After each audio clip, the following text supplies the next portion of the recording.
Good morning. Good morning. How's everybody doing today? I hope you guys are doing well. It looks like Kanye West, or the artist formerly known as Kanye West, who is now called Ye, has been banned from Twitter again. And this time he was actually banned by probably the most forgiving conservative on the planet, a guy named Elon Musk, who calls himself a free speech absolutist. We're going to talk about why Ye was banned from Twitter again.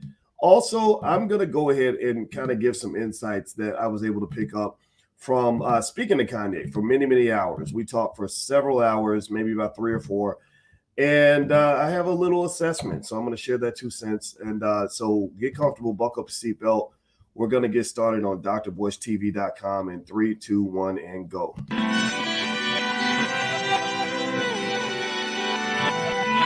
Here we are, clan the isms, cataclysm, great. Our people out here struggling, trying to make it in this state.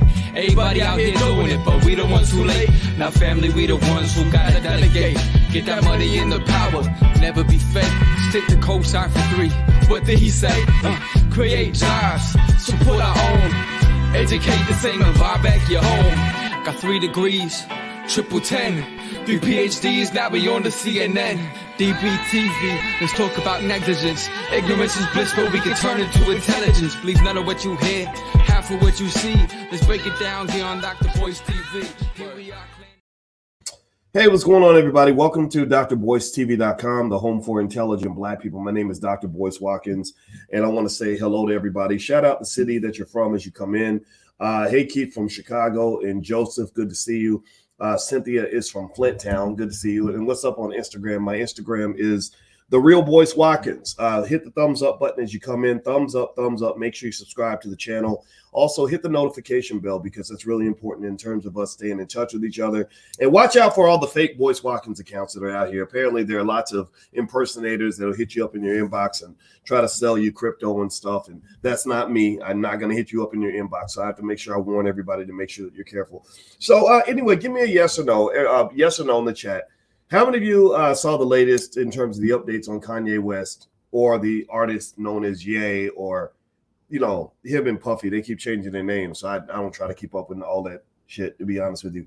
How many of you heard about what happened with Kanye last night? Like literally last night. Like this is like literally the type of stuff where you go to bed and then you wake up the next morning and he's in the headlines again. I've rarely seen a person that is better at staying in the headlines than Ye. I don't know if I think he's testing that theory. There's a theory that says all publicity is good publicity.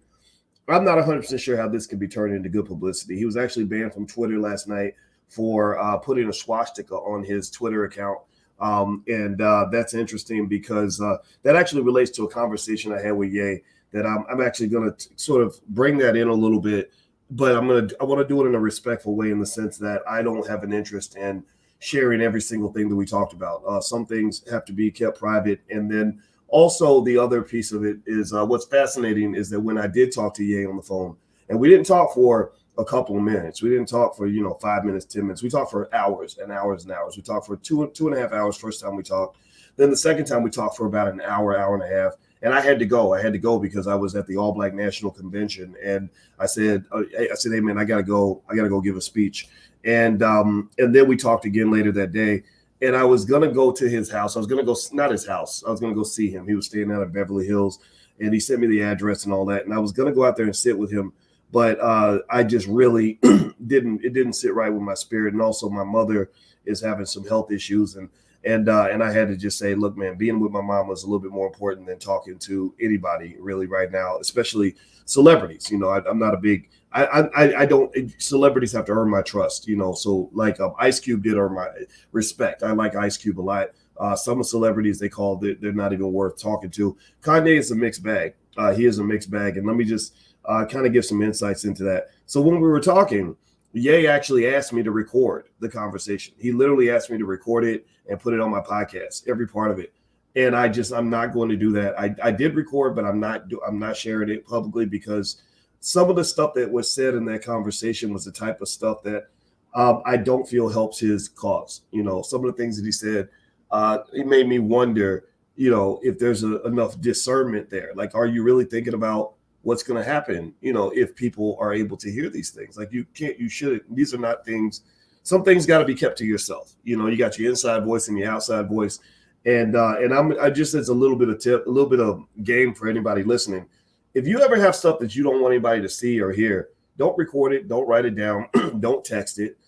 Keep it to yourself or say it in person. Don't go recording things that are going to be bad for you.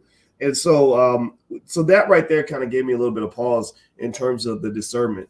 And so when I saw the thing that happened with the swastika, and I watched about 7 minutes of Ye's interview with Alex Jones. He did an interview with Alex Jones and some guy named Nick Fuentes, who I'd never heard of. And I guess he's a 24-year-old kid that's known for having some controversial views. I watched like 7 or 8 minutes of it, and I kind of got this feeling that there wasn't enough substance there. There wasn't enough there to really make me interested in it. I don't watch a lot of the BS that I see on the internet, to be honest with you. Even people that do videos about me, I've seen people. I've literally scrolled past videos that people have done about me that had 250,000 views, and I didn't even click on it. I didn't click on it because I get it. I understand. We live in an attention economy. The attention economy says that you get online and you say any crazy, ridiculous thing that you want to say. Half these internet personalities are bipolar. They have mental health issues, and the internet is their only place where they can go somewhere where someone will actually listen to them because they can't keep a job, some of them. And they just go out and act a damn fool. And we like craziness. Like we just do. We're attracted to crazy. Crazy is interesting on the internet. The wilder somebody is, the more they twerking on TikTok, the more immature somebody is, the more we get, caught up in following that person, because it's not interesting to follow a boring person, right? Especially, when half of everybody's got ADHD, so including myself, I got ADHD, but I use the internet for really three key things. I use the internet to teach because I'm a professor, and I love the fact that technology lets me teach 30,000 or 300,000 people at a time, as opposed to just 30 or 40 people in the classroom. I use the internet to watch highlights of college football and NFL football because I can't watch a 4-hour football game. I don't have that much time. And then third, I'm training to become an airplane pilot, and I watch tons of videos on how to fly an airplane so that I don't, crash the plane and upset my wife. So that's it. I think the internet is a wonderful place to learn. The internet is the best university you will ever have in your life. Take it from a guy who has taught on many college campuses. There's no campus I've ever taught on that has the amount of knowledge that you can find online. And what you choose to look for on the internet says a lot about how you view the world. It says a lot about where you're going in the world. It says a lot about what matters to you, what you value. I tell you that, guys, that this platform is for intelligent Black people because I don't really want a whole bunch of ignorant people watching my channel. I just don't, because I don't want to hang out with a bunch of 45-year-old teenagers. I want to talk to the Black men that want to be grown-ass men. I want to talk to the Black women who can appreciate a grown-ass man or who want to be grown-ass women. I want to talk to Black people who love each other. I want to talk to Black people who want to be intelligent. I want to talk to Black people who want to unify. I want to talk to Black people who want to build wealth. I want to talk to Black people who want to raise their damn kids. I want to talk to Black people who ain't scared to challenge the status quo. That's what I like. So let's get back to Kanye, aka Ye, and why I was happy to take his phone call, because I had hope. I had some hope there. I'm not going to say the hope is all gone. I'm just going to say, sometimes you get real close to stuff and you start seeing things that cause you to step back just a little bit.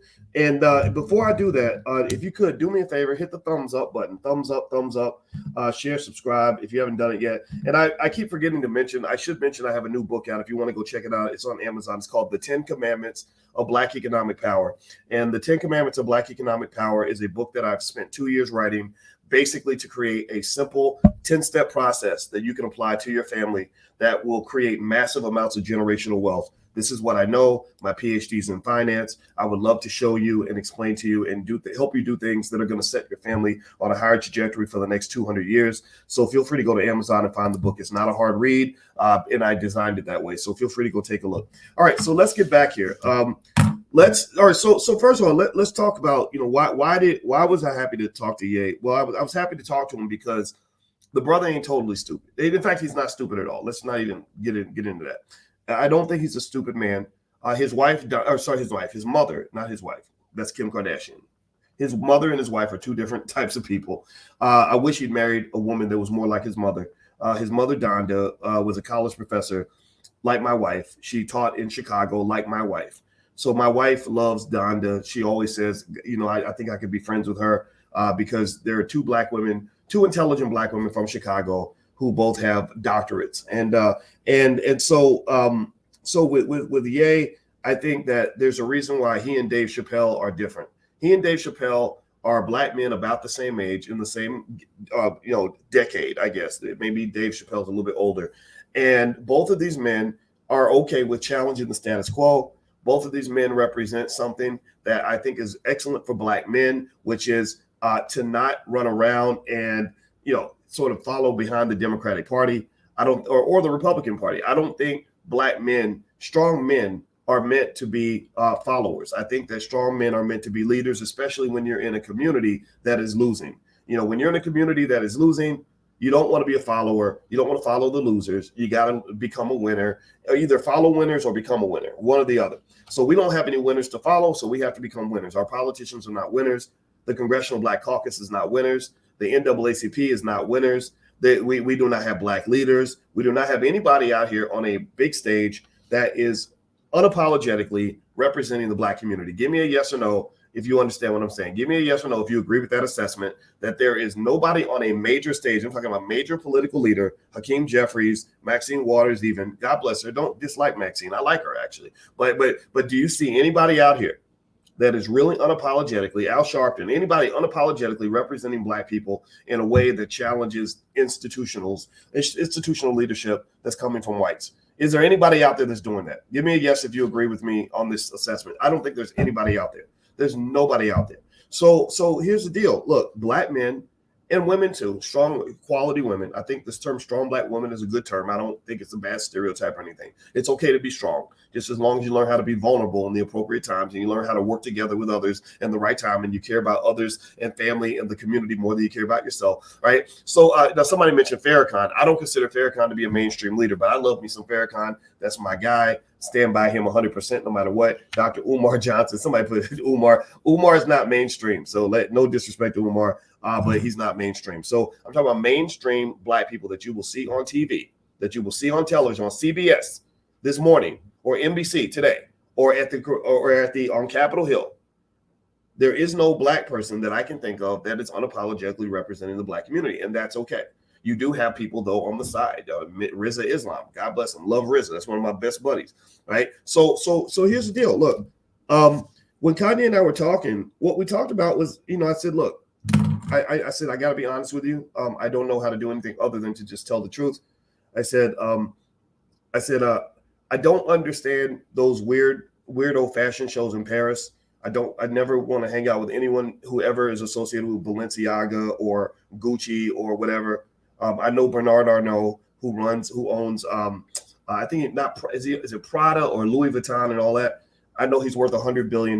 He made a lot of that money from black people. These are not my people. I don't want to hang out with people like that. I said, when I saw your Adidas deal and the way you lost your money from Adidas, I think that Adidas let you go because they had to. I don't think Adidas wanted to let you go because Adidas stock price dropped by 50% when they cut Kanye West. There's a reason why Kanye was making 23 times more money than the CEO of Adidas. It's because he sold $1.7 billion worth of shoes. I said, but I don't do business with certain people because they give you things just so they can take them away. I don't want to be in that world. I said, also, to be honest with you, I would never buy a pair of Yeezys because I don't believe in paying $400 for a pair of sneakers, especially the Yeezys. Some of them look a little weird. I'm going to be honest with you. I didn't say that part to him, but I did say, no, I don't. That's not my world. I said, I don't care much about Jewish people. I love black people. I don't hate Jewish people. I don't have an interest in sitting around thinking about how much I hate somebody. That hate is a horrible, toxic energy. You do not want to carry hate around in your heart. It will kill you. You think that you're killing yourself. You're hurting the other person by killing yourself. No, you're just killing yourself, and they ain't gonna give a shit. So I don't really think much about Jewish people. I think that you should spend more time talking about the things you love than talking about the things that you hate. When we were on a conference call, it was me, him, and Noriega from Drink Champs. And then Diddy and Russell Simmons he was texting Diddy and Russell Simmons, and it was me, Ye, and Noriega, and we were on a phone call. It was the day after the rapper Takeoff, not Offset still alive, Takeoff from the Migos got killed. I don't like the Migos in that way. I'm gonna be honest with you. I didn't like that they had a Sprite commercial where they were all riding big wheels.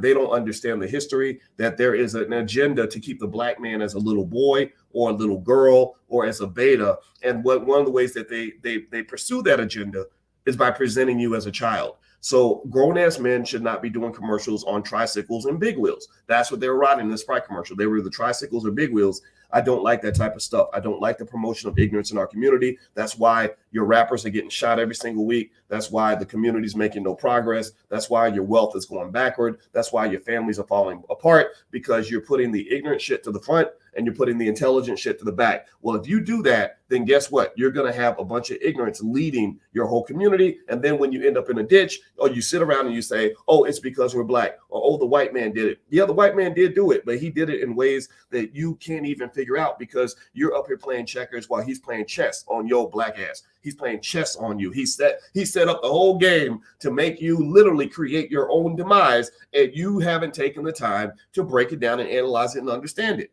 So here's the deal. So right after Takeoff gets killed, terrible time, very sad. No one wants to see anybody die. Ye hits me up. He texts me. He said, we should do a peace summit, right? And I'm like, peace summit? I don't know what that means, but I got a couple minutes. I called him. I said, what do you mean? So Noriega's on the phone. We're talking about doing a peace summit for to show respect to what happened to Takeoff by challenging some of the things that are going on in hip hop. I said, okay, that's a great idea. I said, look, you got an industry that has created a death culture, an industry not owned by black people. It's owned by the same people that own companies like BET. And they create a death culture where they're teaching your sons to kill each other. I said, maybe this is the time to take that on. Maybe this is the time to stand up, get your black men, get all these brothers out here. You still have clout. People still respect you. Get all these people together, put them on stage and say, this is it. We are laying down the gauntlet. We are going to stand up to this industry that's been doing these terrible things to black people. Also, let's throw in some black wealth. Let's talk about building our community. Let's have those Yeezys made by black people. Let's go ahead and drill in and really do this thing, right? And I threw in something. I said, maybe since you and I both love Dr. Claude Anderson, maybe we can build some Powernomics centers around the country. I mean, you spent $2-3 million on your daughter's birthday party. Maybe you can write a check for $5 or $10 million and I'll write the biggest check I can. I can't write a $5 million check, but I've written checks, right? Ice Cube and we wrote checks together to give away Powernomics books. I said, I'll do this. Whatever I can do, I'll do it. We can get black people on board, right? Great idea. Noriega's vibing with it. Noriega's feeling bad because Noriega said, I've never been called a coon in my life. I didn't like that. And so he's looking for that chance to redeem himself. And I was like, that's great. I think this is a great opportunity. Black men stand up. This is the time.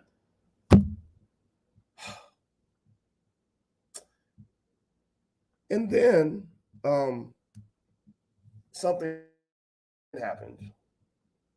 Suddenly, Jewish people become part of the conversation again. Suddenly, it's Jew this, Jew that. We don't want to have any Jews involved with what we're doing, and we should do it. We should do it at Morehouse. They have a stadium. Good idea, Kanye. Yeah, look, that's a great idea. Let's do it there. No. But they might have Jews associated with the school, which they probably do, right? Okay, all right. So what do you think now? Jew this, Jew that. And then the conversation falls apart when I think Ye mentions wanting to wear a shirt with a swastika on it. Wanted to wear a shirt with a swastika on it. And I'm like, what did you say? I'm not standing next to anybody wearing a shirt with a swastika.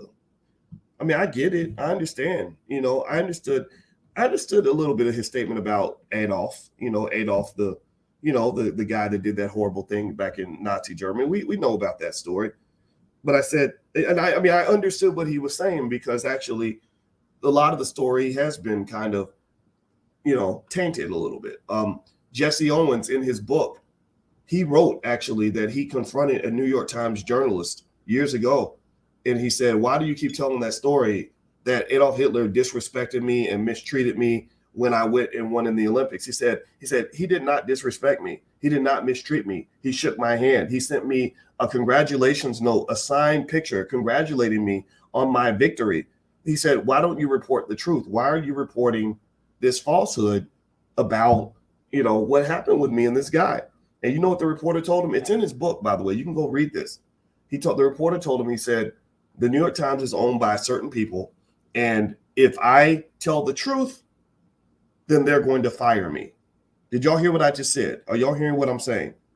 So I understood. So so Ye made a statement about Hitler, and he said, just because a person does some bad things, that doesn't mean they can't do some good. I don't think that's a terrible statement, to be honest with you. That's like, again, I compare it to saying, well, Joe Biden did incarcerate more black men than any president in American history, but he did, he did go and he did go to a Black Lives Matter rally, right? Like he has done a couple of good things, right? But he did a lot of bad things. I mean, the same thing can be said about our founding fathers. And believe it or not, give me a yes or no if you all can hear me. I want to make sure you guys can hear me okay. All right, because somebody says I'm muted, and then somebody says they hear me loud and clear. I just want to make sure I'm coming through. Give me a yes in the chat if you can hear me okay. So I get it. I understand. There's nuance to all of this. We know what propaganda looks like. We know who owns the record labels that are pumping poison into our children's brains. We know who's created cancel culture. We know all this. But I said, man, maybe we got to get off of their nuts. Like maybe it's time to stop talking about what they're doing and start talking about what we're doing. We're men. Like we're men. We should be focused on what we're doing. If you were in a football game and you got the best offense on the planet, why are you always worried about the fact that the other team is going to play defense? That's what the defense does. That's what they do. They're going to try to stop you from getting in the end zone, but you'll never ever get in the end zone if you're running the ball and you're like, wait, let me stop and look and see where the defensive back is at. Oh, he's 20 yards away. Oh, he might come get me. Why are you chasing me? Why are you hating on me, man? Why are you hating on me? You're going to get tackled. No, what you do is you look at the end zone and you focus and you run. You run. You go hard and you push. You don't sit and worry about what other people are doing. And I just think that, and so Kanye and I spent a lot of time talking about the B1 philosophy, and I was explaining that to him. And the other time we'd engaged each other was about a year earlier, where he called me and asked me about Dr. Claude Anderson. And I think that the fact that the Powernomics philosophy is in the minds of some of the most well-known Black entertainers on earth is a hell of a plus for the Black community. It's a hell of a touchdown. I remember, and I know even Charlemagne has done some things that have been kind of controversial, right? He's back and forth a little bit, but he's got a lot of balls to juggle. But at the same time, or a lot of nuts to juggle. that was a funny little thing. Yeah, but let me stop.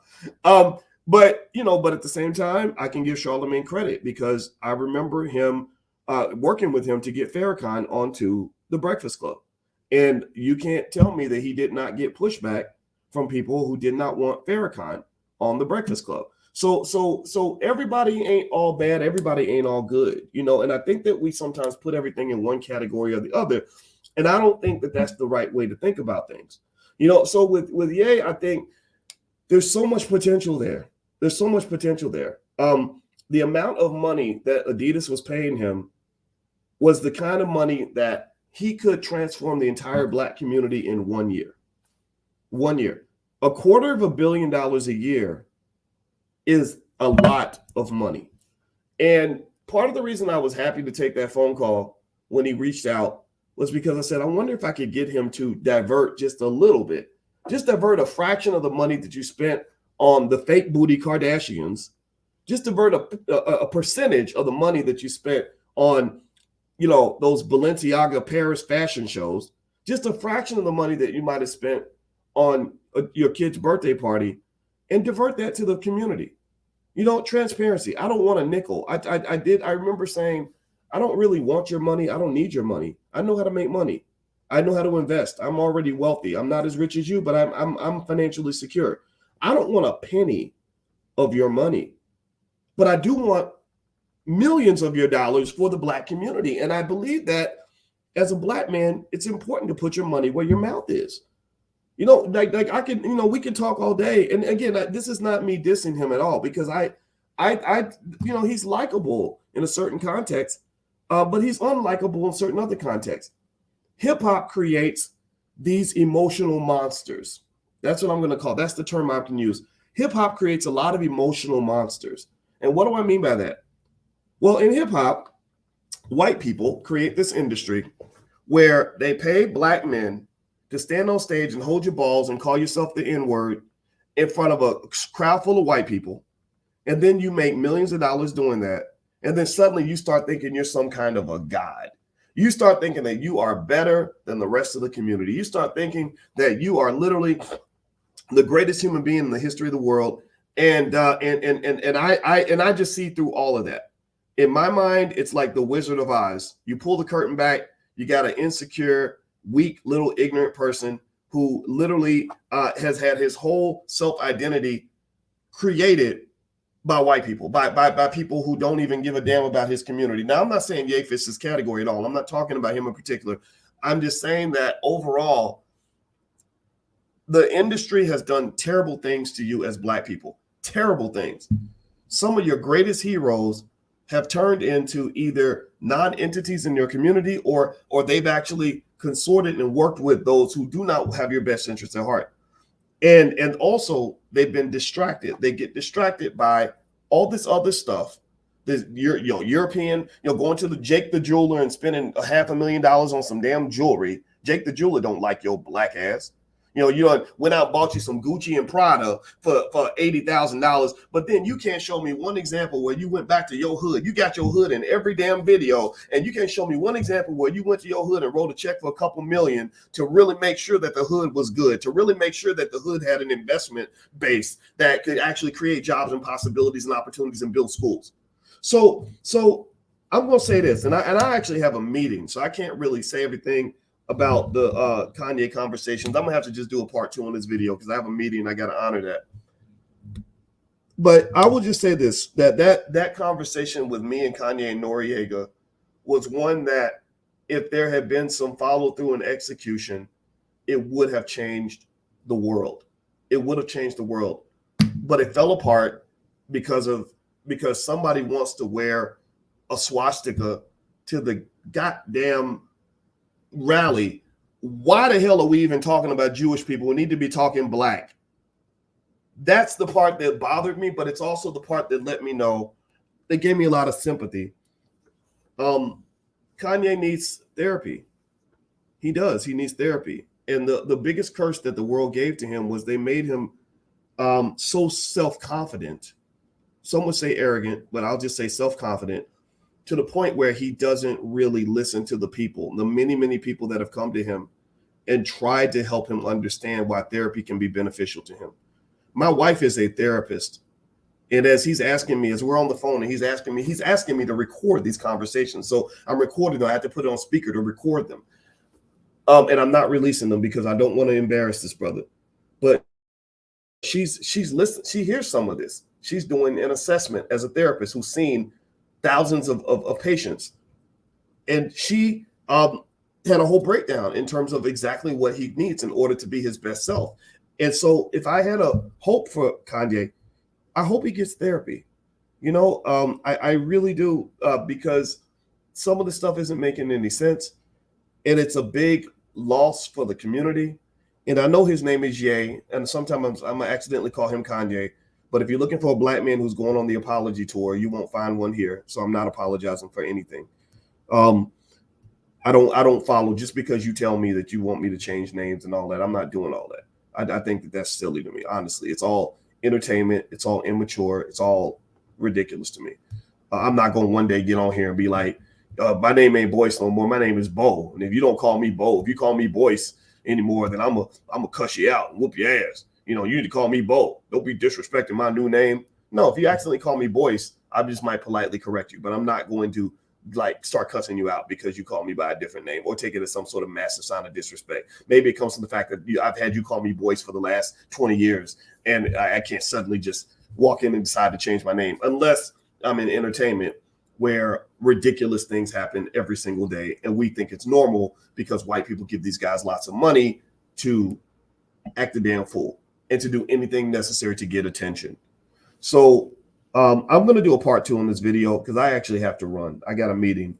But the bottom line is this. I think that therapy would be extremely beneficial to Ye. I'm really saddened that there's such a massive loss of opportunity. I think Adidas wanted to give him a few $1 billion. Adidas wants to give him billions of dollars. And my fundamental opinion was like, look, if you don't want the money, like give it to the black community, man. Like to give it to create a board of intelligent black people, starting with Dr. Claude Anderson, and let them have all the hundreds of millions of dollars from Adidas, and let them take that money and build Powernomics education centers for black children all across this country. Let us go build a school system. Let's go build, some businesses out here. Let's make some working capital loans available to all these black business owners who respect you and want something, from you. Don't think it can't just be all about you, man. It can't just be all about you and what you want. This is bigger than all of us, and that was the plea. I'm gonna be honest with you. That was my plea. And I'm gonna tell you the truth. It didn't work. It didn't work. And so what let's push him to the side. And I'm just gonna give you a little bit of advice here, Uncle Boyce. I hope it's okay if I share some Uncle Boyce advice with you guys. Never get to the point where you are so determined to see the world through your own eyes that you don't take the time to get good advice from other people. Never get to the point where you are so adamant about your own worldview, your own perspective, your own way of doing things that you can't humble yourself to listen to others that might have a point of view that could help you actually achieve your goal. I think Kanye could still be Kanye. He could still be iconic. He could still be extraordinary and still be as cocky as he wants to be. But you do it better with the community at your back than you do, wearing White Lives Matter shirts and all that. But that goes back to the fundamental point. This is a logical statement I'm making. I don't think he's in a logical space. I think that he needs the therapy, maybe meds. I don't know. I don't trust meds, to be honest with you. I think that there are other ways to get around the meds. But he needs some help, and my wife is a therapist, and that is what her assessment was as well. And so anyway, that's my 2 cents, guys. I'm not going to share those private recordings because I think that I just don't want to do it because he said some stuff that was just a little bit off the rails, and I don't want anybody to hear that. But I'll do a part 2 and kind of break this down because I think this is worth discussing. Because this is bigger than just one person. This is more about how we carry ourselves through the world and how we can work best to build our community. Okay, so I'm gonna come back a little bit later, I promise, and we'll talk more about it. I'm in Atlanta right now. I'm going to be speaking at the Sales Accelerator. Coach Kimberly Fowler is hosting it. So if you'd like to come out and hang out, feel free. Also, just a reminder, that new book is called The 10 Commandments of Black Economic Power. It's available on Amazon. And so feel free to go to Amazon and take a look. And also, if you want to educate your kids on economics, we have financial flashcards for Black children that we designed in the Black Business School that are really, really good for getting your kids way ahead of the curve. So if you have an interest or you're looking for a great gift for Christmas, feel free to go to financialflashcards.com. So hit the thumbs up button, thumbs up, share, subscribe on your way out. And I'll check back in a little bit later and we'll finish this conversation. I had a lot of notes. I just didn't get a chance to get to everything. So take care, guys, and I'll talk to you soon. Have a good one. Peace.